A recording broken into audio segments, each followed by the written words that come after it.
श्री पार्थ सारथी भगवान की जय। तो आज हम जिस पवित्र भूमि पे आए हैं, वास्तव में इस पवित्र भूमि का नाम है ज्योतिषा। ज्योति मैंने प्रकाश, यानी कि भगवान कृष्ण जी ने यहाँ पे ज्ञान का ज्योति जलाया गया। बैक साइड में देखेंगे तो यहाँ पे ये सरोवर है, यानी कि ज्ञान का सरोवर, और इसका मिलके बन गया फिर ज्योतिषा। और वहाँ पे देखेंगे, आपने सामने देखा होगा, वहाँ पे लिखा हुआ था आदि गुरु शंकराचार्य मंदिर जी। ये आदि गुरु शंकराचार्य जी बताते हैं कि 1200 साल पहले जब उन्होंने पूरे भारत को घूमा, वो घूमते हुए यहाँ पे आए और उन्होंने बैठ के यहाँ पे पूरा मेडिटेशन किया, ध्यान किया, महसूस किया इस बात को, और फिर उन्होंने कह दिया कि भगवान जो कृष्ण ने गीता गाई थी वो ठीक इसी जगह पर ही गाई गई थी। आज से 5500 वर्ष जो कि महाभारत का युद्ध लड़ा गया था, ये पूरा ही 48 कोस का भूमि है, यानी कि 156 किलोमीटर में महाभारत का युद्ध लड़ा गया।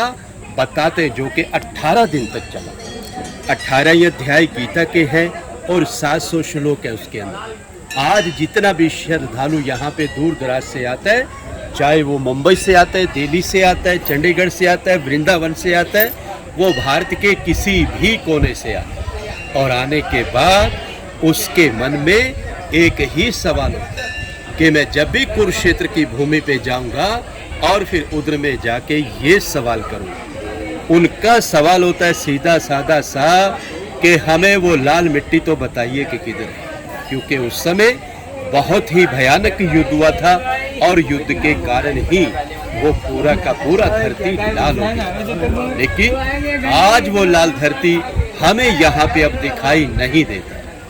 उस जमाने में बताते कि उस समय इधर में ना तो किसी का मकान था, ना किसी का घर था, ना कोई गांव था, ना कोई शहर था।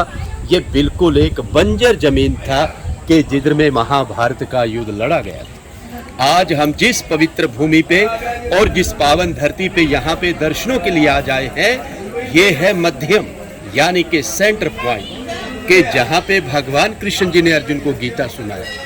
जब अर्जुन को यहाँ पे आके मोह गया कि मेरे चाचा, मेरे दादा, मेरे बंधु, मेरे सके, मेरे अपने तो हैं प्रभु, मैं मारूं तो किसको मारूं? तो भगवान कृष्ण जी ने फिर इस जगह से कह दिया, अर्जुन अगर तू नहीं मारेगा तो मारे ये सब जाएंगे, इसलिए उठो और युद्ध का तैयारी करो। कहते हैं कि फिर इसी जगह से युद्ध का शुरुआत हुआ और इसी जगह से विराट रूप के अर्जुन को दर्शन भी हुए। भगवान कृष्ण जी ने जब उनको दिव्य दृष्टि देकर अर्जुन को पूरे का पूरा ही ब्रह्मांड दिखा दिया था कि अर्जुन अब तो पूरा ब्रह्मांड देख सकता है, मैंने तेरे को दिव्य दृष्टि दे दी। कहते हैं कि फिर इसी जगह पे आके अर्जुन का जो मोह था वो पूरी तरह से भंग हो चुका था। इसी जगह से युद्ध का शुरुआत हुआ और अंत में आके युद्ध यहाँ समाप्त हो गया। कहते हैं कि भगवान कृष्ण जब इस पेड़ के नीचे गीता सुना रहे थे, उस समय गीता सुनाते समय ये पेड़ भी सदा सदा के लिए अमर हो गया, और तभी इस पेड़ का नाम पड़ा अक्षय वट। अक्षय मैंने जिसका क्षय ना हो, जो खत्म ना हो, हमेशा हमेशा के लिए जो जिंदा रहता है, अमर रहता है, उसको हम अक्षय वट बोलते हैं।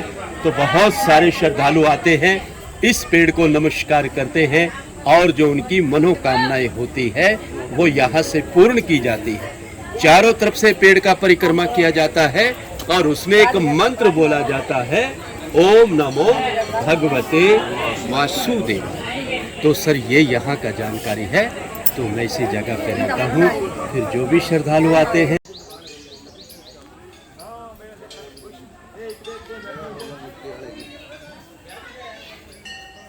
थोड़ा बताते हैं आपको यहाँ के